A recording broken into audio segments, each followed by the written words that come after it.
leave the server unchanged, unless you've configured your tracker to use a different server. To look through the application without an account, you can press the Demo button. After logging in, you'll arrive at the main screen. To navigate through the application, press the button in the top left to bring out the side menu. Right here at the top, you'll find your object groups. After selecting a group, you'll see all of the devices belonging to that group, with some generic information about their current status. Back from the side menu, you can press on Devices to quickly see the list of all your added objects. Actually, when being anywhere on the side menu, you can swipe right to see the information about the device groups, and right again to get to the devices list.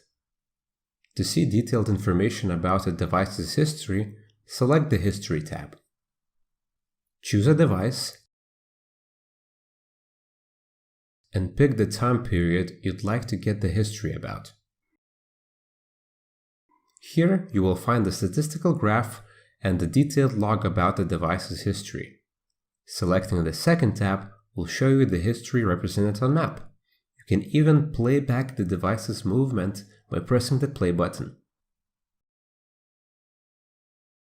While watching, you can change the playback speed, pause, or even change the map type of the playback.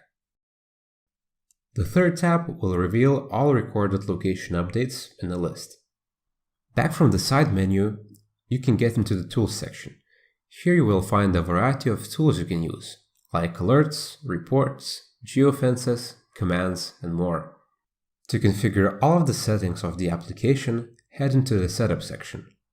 Here you'll be able to change such settings as units of distance, capacity, and altitude, default calendar and time zone.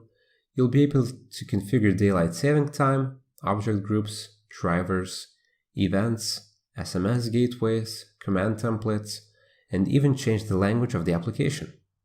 Back in the map view, you'll be presented with real-time data of all your devices. To see more detailed information about a certain device, just click it and you'll be zoomed right in.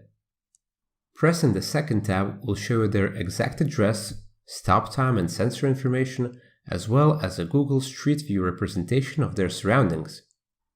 The third tab will get you a list of all of the events that occurred on the selected device. Back in the map view, selecting the bell button in the top right will bring you a list of most recent events. Selecting one will show you the exact location where it occurred. Selecting the button in the bottom right will present you with a list of map configurations you can change, like selecting map type, toggling tails, geofences, and more.